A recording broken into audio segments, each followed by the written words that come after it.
There. Okay, so welcome to the book launch for Sweating It Out. This, I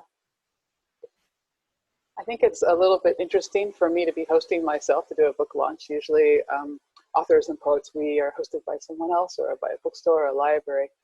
Um, and during this pre-order period, the publisher and other folks told us usually it's the people who know your work, are familiar with you, are the ones that buy your work. And so I had planned to do a series of readings at home and invite people to come into my home and say hello and actually see and greet people and friends and have readings. But that's not possible. But you're seeing a little bit of my home now. Behind me is a painting by a friend of a family and pictures. Or a picture rather that I really have come to cherish. It's from, it's called Former Slave Learning to Read. It's from the Workers' Progress Administration series of artwork that the government supported after the war to get the country back on track. Something we might need soon today and age. Let's see. Logistics for today. I'm going to read poems and talk about the book first, and then there'll be times for comments and questions, and I'll respond to them and feedback, including about this technology and setting up. This is my first time really doing an event like this on my own, and so I'd be happy to hear any feedback if you have it about this particular reading and how it worked or didn't work, or where you had problems getting to here today. Feel free to address me during the session or afterwards, especially hello to those of you who may not be watching in real time, watching the recording of this message. First, I'd just like to say a big thanks to my publisher, Finishing Line Press. It's the only place now where you can actually buy the book, and on their website, and I'll talk more about that later, there are lots of ways to design a book cover. I am incredibly elated by the cover of the book, which I showed a screen share at the beginning of this, and I'll show you again just because it's such a fun image that gives me no end of pleasure. So you see the girls playing there, and it reminds me how serious they look and how into the game they are, and it just reminds me of my days being on different courts and fields and whatnot, and so I sort of feel in this reading that I am now holding court. Yeah, I'll try to keep the puns to a minimum, but that's the first one. I'm going to move right into my first poem. Does anybody want to go play tennis or any other spring-related things? I wore a spring colored sweater here, partly to remind us that it's really nice outside and we all want to get out. And yet there's, we're sheltering in place. My first poem is called Something from Nothing. I actually don't play tennis. I tried to play tennis once. I tried to learn, or I should say, I tried to want to learn. And I did that by going outside, and I had all the armbands and I had the outfit on. I had like 50 tennis balls and my racket, and I decided I was going to hit 200 serves. And I hit a bunch of serves, and then I started spying on other players, and I started chasing away flies, and I got really bored. I was, maybe 13 at the time or so. I do like watching a good tennis match now, but I don't actually play tennis. Yet my father is really into tennis, and I've thought about it quite a bit. And over the years, I finally learned how to keep score. This poem is dedicated to my father. So it's for David Lawrence. It's called Something from Nothing.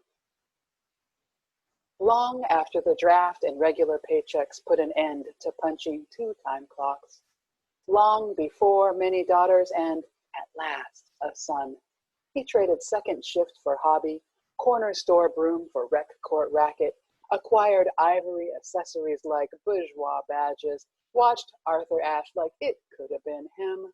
Then, later, Silver Spoon fed it all to his oldest until she choked and traded bonding for boys. Long after her own paychecks flowed, she came into a racket too easily to understand longing. Knowing little of sweeping and less of the game, she played as if it weren't a reunion. In time, she found her way to front court and backhands, to white skorts and the quiet between sets. Eventually, the two squared off, she gaining skills, him losing something. They matched ace for ace, traded line drives for lobs until their bodies began to glisten. Finally, a cautious serve slow and inviting. A volley ensued, smooth as a grandfather clock talking. It went on like that until, hypnotized, both desired to win. So they kept score. Love, love, which they mistook for nothing.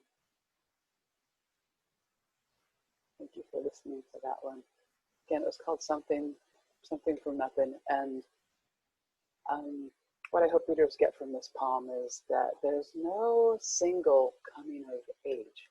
We tend to, many different ages, we come into our own. But of course, readers will take away from the poem what they will. And sometimes people share the meaning of the poem, what they get out of a poem with me. And I find it really fascinating to hear all the different ways that people find to interpret my poetry. That poem also reminds me of what inspired me to write this book. The first poem was actually a poem that was, I wrote thinking about two colleagues who since became friends, and both of them lost their mothers within a few weeks of each other. And it's interesting to me, there were two really different women, and one is just sort of more touchy-feely, hippie, new agey. The other one is just sort of like, get out of my way and give me a beer, and sort of straight to the point, very direct and assertive, both very strong feminists in their own ways. And yet I noticed that they had some similar reactions to losing their mother. Just such a hard, such a hard life passage, I think, to face in life. And yet they both sort of, navigated in ways that were similar. So I wrote my first poem that was really about that, and it was a poem that was based in softball. And I shared it with a woman who was in my writing group at the time. And she said, it takes 5 poems to be a series. And I didn't realize that. And so I just kept writing poems and writing what I call jock poems. I still call them jock poems, but sports poems sounds a little more obvious to describe them. So she was the one who encouraged me to write a series. The series has since become a book. And really, and I could tell you a little bit more about this particular mentor because it's kind of funny. At one point in my life, I was a rollerblader, and she saw me rollerblading. And this is before the writing group got started. She saw me on my rollerblades, and I know her from work, but I didn't know her that well. But she approached me, and she said, "Hey, any chance you could teach me how to rollerblade? Because I want to be able to rollerblade with my grandson." You could tell someone at the time was about in her 50s. I think she was in her 60s, going on 70s. I thought, okay, I'll teach her how to rollerblade. And she was also a woman who's a feminist writer in her own right. It's written quite a bit of material. And I said, well, I'm trying to start a writing group. How about I teach you to rollerblade and you be in my writing group? so that's how it all got started. Okay. I was pretty surprised today. I walked out of my house and I saw the SWAT team. Not something you see in a quiet neighborhood in your part of the ever, really. So the SWAT team, police, and I thought, okay, it's just one van. I must have been going up the neighbor across the street.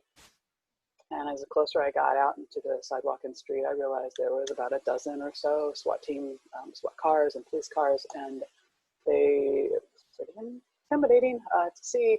And I didn't quite know what was going on.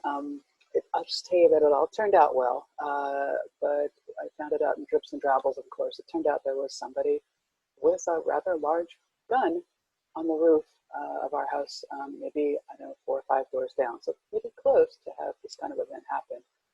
The SWAT team was able to take the person away in a peaceful manner, which is great. My hands off to them and other first responders. It turns out that mental illness was an issue here. So I'm going to read this next poem thinking about other people involved in that person being taken into custody and hopefully into safety. And I just wish everyone who's been affected by that incident today, I wish everybody well. The next poem is called From the Lighthouse. Here, amidst the circling light, I don't need to see the sea to remember the rocky waters we traversed back then on our journey for 2. Even keel was not an option. Still, we rode the waves to sunset when a storm seduced us further from shore.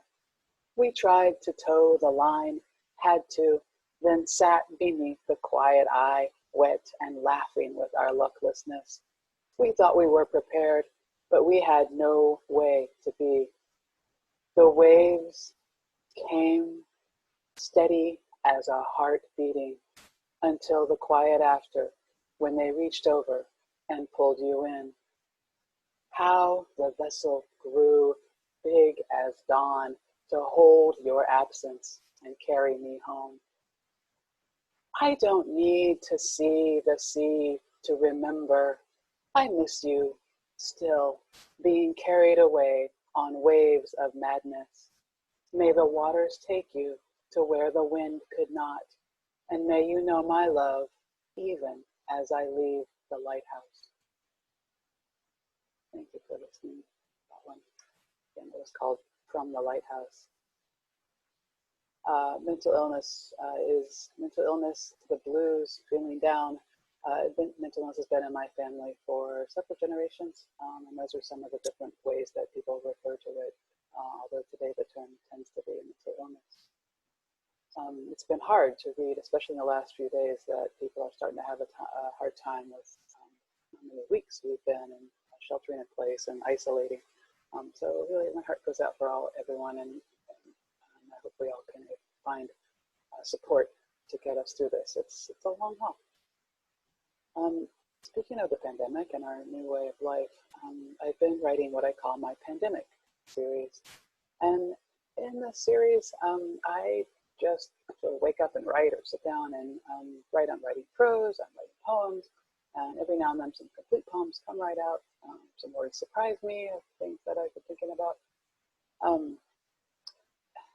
Surprised, scared, shocked, saddened, especially by how it's making inequality in America even more intense than it already was. I'm exchanging writing with a friend who's also having a complex series of reactions to this, and she's a creative person who's a poet as well as a writer, and she's done quite a bit, including book art and oral history and other sorts of things. And with her loud pictures, she's found that it's been harder to write, even just pick up a pen and start writing, even though she's written for most of her life. I was lucky enough to find Indolent Books, who has a series called What Rough Beast, and they're doing a COVID-19 edition, and they're publishing one or more poems a day. And they accepted one of my pandemic poems, and so it was published earlier this month. This poem is so it just published. I just wrote it in the pandemic. It is not in the book. It's not in Sweating It Out. It could have been, though, had I thought about it. It could fit in the book because it fits the theme of Sweating It Out and sports poetry. So this next poem is called Sweating It Out, and it's online now and freely available. And yet I thought I'd like to read this for the first time. So this is my first reading of this poem, Sweating It Out. Sorry, the book is called Sweating It Out. This poem, which is not in the book, is called Wipeout. Wipeout. Sandy shores don't bind us, paddling out over fish and seaweeds, rising high, crashing down, sun and wind mind. Boards keep us afloat. Try it out. The water's fine, America said to its niggas, who made music, championed sports, rendered literature colorful, pleasing, so delightful to eyes, ears, until we upset the balance, ventured into deep, uncharted space, ivory heights, think takes, the front office, and that oval one. The next wave, choppy, rained. You don't belong here. Maneuver the board so the curl covers corporate entities, not unlike when sheriffs once paused, shifting power to hooded masses with eye holes too small to question. You don't belong here. So we'll melt caps, ride resulting swells down Wall Street, Main Street, shaded campus walks, wipe out the peppered panorama meant purely for us. Long has history with its last word extended the board, only to take it back from curious Jetson in every fishy tale. Will time forget our names or hook them up on lines, long as tall trees from which to hang, if we, remembering Tuskegee all too well, rise with the next tide, ask the question, did you do this on purpose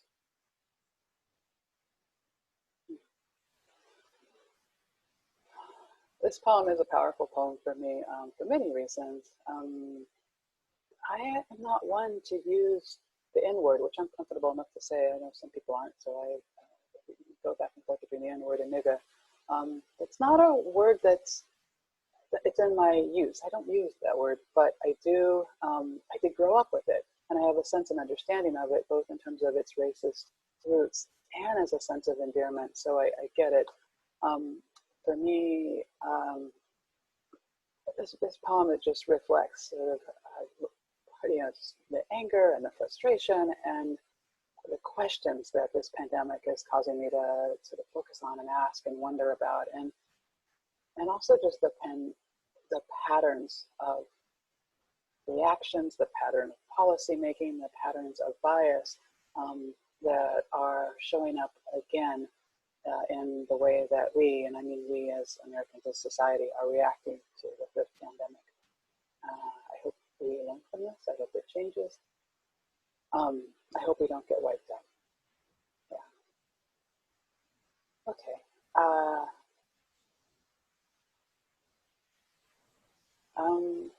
Next, so this book is about sports poetry for me. Sports is about play, it's about competition, but really, really at its roots, at its heart, at its core, it's about engagement.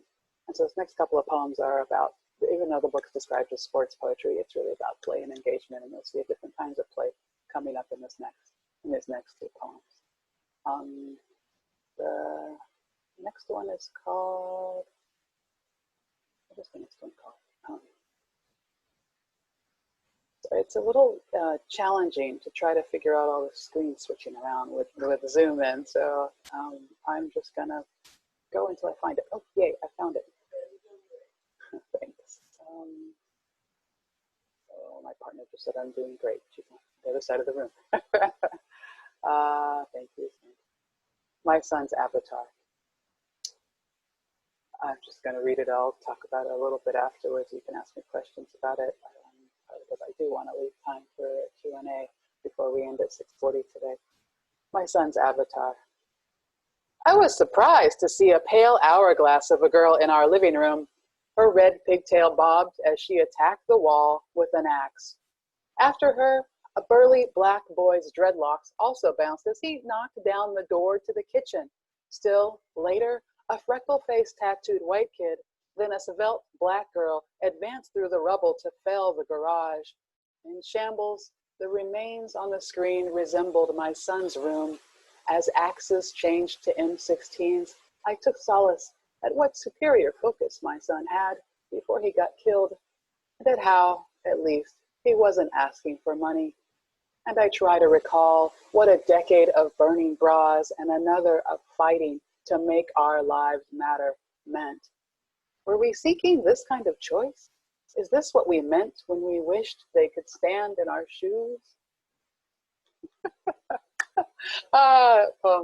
Sometimes my poems just crack me up. That one cracks me up. I have heard feedback about that poem of people thinking that it's, I thought you were talking about violence and, like a domestic violence kind of situation. And I giggle a little bit that I've been able to fool some folks. And I do like that, but I don't at all minimize the issues of domestic violence that we do have.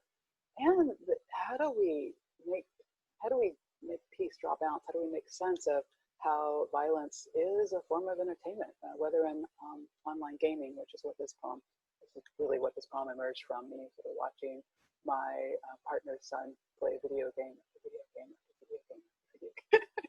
and then trying to play and sucking at it really bad, and just realizing that, oh, look at what we're calling entertainment today. So there's a bit of a fun at feminists, which I certainly consider myself one, but I can't help but make fun at us and how we work so hard to make sure the next generation has things better than we do. And then we're not quite sure what they do with how much better we've made it for them.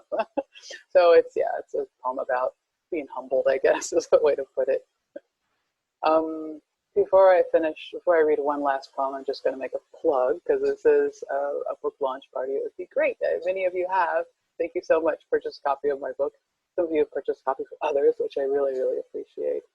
If you really like what you're hearing today, or you like the book either now or once you get it, all the way in August, I realize it won't be shipped until August 7th, hopefully on time, given everything that's going on in the world. But if you like it, I would really appreciate if you consider leaving a review of the book, either on I have a new author page on Goodreads, and there you can actually find anthologies that I've contributed to over the years. Or you could leave a review on the Finishing Line Press website. And I'll just talk really quickly about how to find that if you do want to purchase a copy of the book. Finishing Line Press is located in Kentucky, and you don't have to write about sports for them to publish your book. It's just just a happy coincidence that they're called Finishing Line Press. And to find their website and to remember that they're my publisher, think about they're in Kentucky, so the famous Kentucky Derby. So it feels like I've reached the end of the publication race with Finishing Line. So you can purchase Sweating It Out on their website, and that's the only place to purchase it during this pre-order period, which ends June 12th. Finally, you can find me online. On social media, I am pretty consistently D Turner Writer, capital D, capital T, Turner, and W, capital Writer, on Instagram, Twitter, on Facebook. And my website is deborahturner.online, or www.deborahturner.online.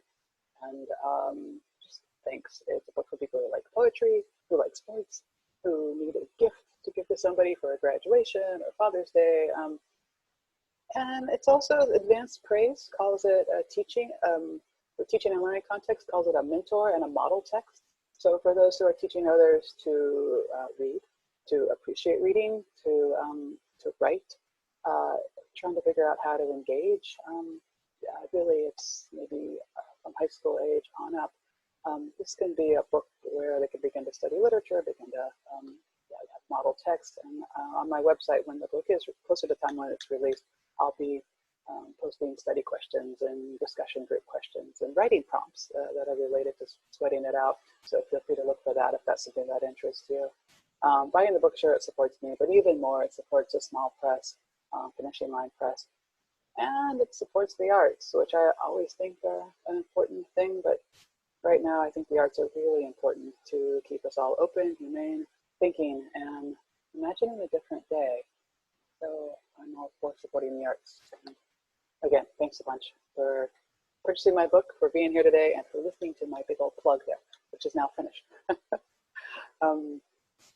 The Emancipation Proclamation was declared on January 1st, 1863. With a bit of history to introduce my last poem. But some former slaves in the remote state of Texas didn't get the message, and they weren't free until June 19th, 1865, at the end of the Civil War. Why? That's up for interpretation. There's a lot of different reasons for stories for why they weren't freed until June 19th. My favorite one, note that I did grow up partly in the South, where I learned a phrase, never let the truth get in the way of a good story. But, but my favorite explanation behind Juneteenth is that our congressman at the time dispatched a mule to get to Texas on January 1st, 1863, and it took nearly 2.5 years for that mule to reach Texas at the time. So that's why we have Juneteenth. Juneteenth is a big holiday. It's growing. It was really small, sort of started more in the 60s, I believe, but it's gotten really popular in the last 10, 20 years or so. And usually it's marked by some sort of a celebration where people come together and have just mark the occasion. And there's food, of course, and there might be music, dancing, people selling things. Attending one Juneteenth celebration inspired this last poem that actually has Juneteenth. And I was lucky enough to be able to read this poem recently during my very first podcast interview. So I felt very modern. Woohoo! So it was on, and I was asked to read it, and the person who hosted the podcast approached me about actually trying to use this poem in a piece of art that he's creating, a creative piece. So you might see it in the book. This poem is in the book, and you may see it in Well, if all goes well on Broadway. So, but one can dream. In the meantime, I'm going to read this poem, Juneteenth. Some come for the music, some for the something from nothing recipes, 2-3 centuries old, nourishment like a hug from the ancestors. Some come to make money, some to spend, made this myself, half price today. Twinkle in her deep brown spies the bill stamped black money. This time they really do reap what they sow. Some come for the crowds, some for green, open space, warm, inviting talk, and a chance to see all in the absence of urgency. And the children run free like schools of sardines, lacing the kelp-like crowd in jubilee. And the ancestors, smiling, whisper in trees, say, sun rays, ease my pain, let me rest in peace. Thank you so much for listening. That was the last poem I had planned to read. And now we've got about 15 minutes or so. So it would be great to, I think we're a small enough group that we can all, sorry, something just popped up on my screen and it's saying, pay attention. Love it. Okay, thanks. So happy to take questions either through the chat or directly. I think I have to unmute your microphone, so I'm going to take a moment to figure out how to do that.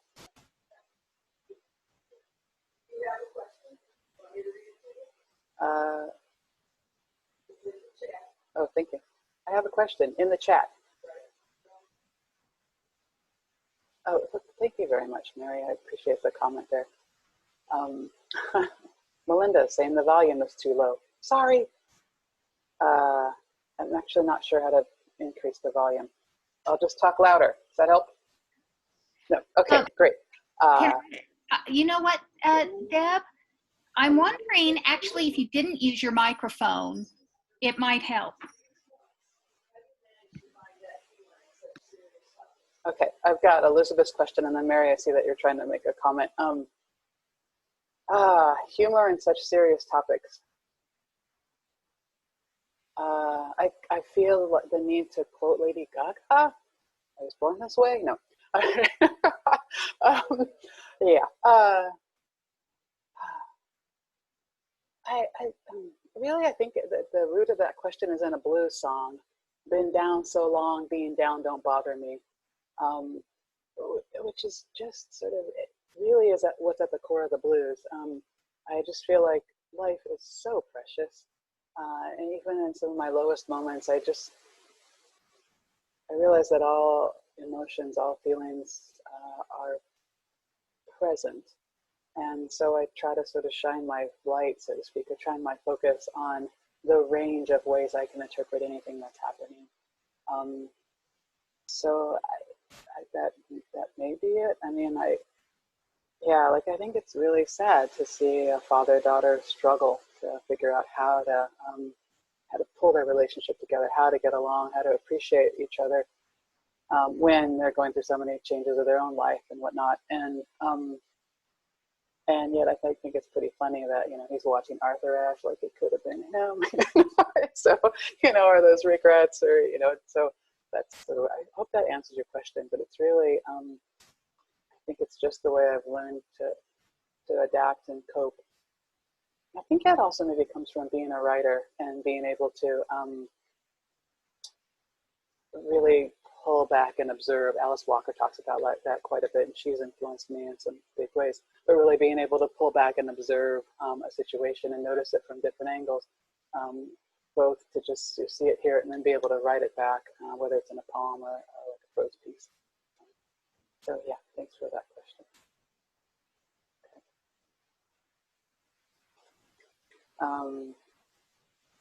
I am going to struggle for a second again with trying to turn the microphones back on.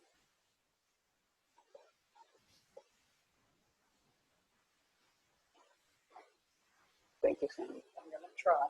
All right, I'm getting help. Just one moment. Tech support. Tech support.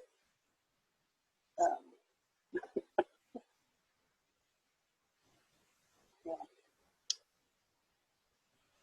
Like me, personally.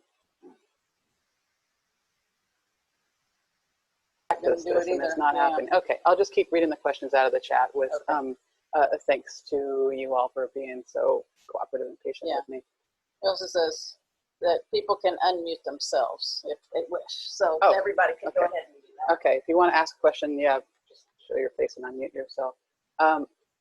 Katie, can you talk about my revision process? How do I avoid getting dedicated to a particular text? Thanks, Katie, for that question. My revision process. I want to keep multiple versions. So I just realized, I don't really throw it away. I just have the other version in another screen or in a different folder somewhere. And then sometimes I read it out loud to myself and I go, I really, really love that I put it there, but it doesn't work. So that's part of it. Or sometimes if I'm like trying to get the syllable count for some more formal poetry, then that actually helps me sort of let go of a certain version. I definitely have a morning process. I just go through like the 5 stages of mourning with my, I've got to edit that line. I feel so rotten. It is more than my humor coming out. I'm partially joking, but I'm partially not. Sometimes I really just hate letting it go. For an example, this poem, Something from Nothing About Tennis, is several years old. And yet when I opened it, I still see the subtitle, the original title that I gave it, which just doesn't work. But I like it. So I get to share it. So that's one of the ways that I cope. It was Racial Racket, which I like the alliteration, but it's just, it just doesn't quite work. Okay. Ellen Bass. Hi, Ellen. A follow on to Elizabeth. Do you think about how it will sound as opposed to be read in the revision process? Yeah, so much so. A few decades, I think about that process. I was really reluctant to getting my poems published because I've just I think my delivery of it is just as important as the content of itself. And so I just spent years reading my pieces on different stages, literally all around the country, and a few in Europe. But I just, I was there for a conference and I'd go find some poetry reading and go read it. Like, for those of you who speak English, yeah. So, I did a dissertation when I got my PhD. I studied oral information, so it gives you a sense of how intense my bias towards speaking and talking and delivering my poems orally are. I'm really proud to have this book, Sweating It Out, because it's so nice to have Sweating It Out, my jock poems or my sports poems all in one place. I wasn't sure when I actually submitted these poems, and then the publisher accepted them, and then I was like, oh no, is this a good enough publisher? So I had that moment of like, is this the right thing to do? And so I asked a mentor of mine, like, is this a reputable press? I wasn't quite sure. And she wrote back something really interesting. She said, well, it depends. If you're looking for a really prestigious entree for your work, then this might not be it, even though it's well-respected and it's a good press. It's not, like, some of the presses you might hear about, or some of the big names, or some of the really, where all the literary prizes tend to end up. But it's a good, solid press, and it's got a good reputation. And the key word in what she told me was, do you want prestige? Do you want that level of recognition? And I was surprised how swiftly I was able to respond to her question. No, I want I want people to read my poems. I don't want to wait for the New Yorker to say, yes, please publish this. We'll publish this. So that, I guess speaks a little bit to how complete my change of opinion was, that I just wanted to get my poems out there, and it's a really nice sort of entree into the published world to have them all together in one piece. So, yeah, thanks for that question. Elizabeth's right. Am I killing my darlings? Yes, I've killed many of my darlings, which is sort of a phrase that creative writers tend to use for the editing process. When your editor is just like, whether it's your internal editor or your writing group or someone else says if it really doesn't fit, think about changing this or that. So yes, there's lots of darlings. I think I've answered all questions. Any other? Oh, Mary, yes. Can you hear me when I talk? I unmuted my mic. Can you hear They can hear me.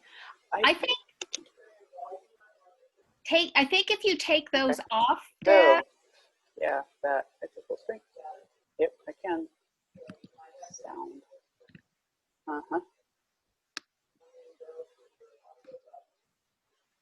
It's a miracle. I'm so sorry. Please, Mary, go ahead. I can hear now. Can you? Okay. Well, so first I want to say that your poetry is very skillful, engaging, very well crafted. I certainly get pulled in with it, and it's very smart. I mean, it's intelligent work, but yet it's accessible, and so it's great. Your delivery is incredible, and I love that. That really, I think that's really important. So I wanted to say all that first because I'm really enjoying, you know, knowing you and your work and hearing you deliver it and all of it, the whole thing. And then you did ask about if we had any thoughts about, and I'm wondering, because I tried this when I was teaching, I tried those and actually it was a little harder. I'm wondering if you didn't use them, we might hear your voice better. Your voice, in this format is a little weak, or it's also a little, it's not a full sound. Mm-hmm. So I'm wondering if you don't use those, if it might help, just for the future. Okay, thanks. Any change? No, I can't, yeah. There's a feedback, but yeah. Yeah, I'll think about that in the future. Thanks for that. In the meantime, I'll do this, which I think might help a little bit. You sound more natural now, though, to me. Yeah, okay, good to know. Mm-hmm. Thank you for that. Yeah. It was a great, beautiful reading. Oh, thank you so much. Thanks for coming. Yeah, from New Mexico. All right. There's time for one more question.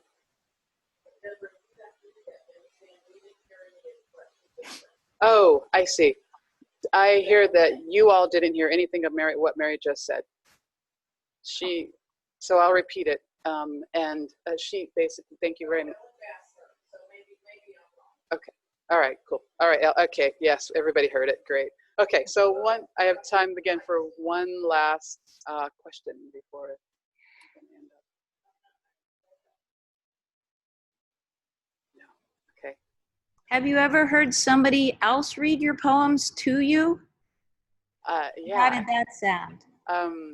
I was surprised, and it was in the same podcast that I referred to earlier. Was the first time, especially someone who I don't know at all reading the poem. That was really interesting to hear, and it was a powerful experience. So I was surprised at how different it was to hear someone else voicing my poem back to me, and to see where they sort of changed it and made it their own, and you know, how they moved in and out of the lines, and things that I emphasized that it was different for things that they emphasized. So yeah, no, it's a good question, and it's made me wonder about it more, especially in contemplating, will I let somebody use this poem in another work? What's that going to sound like?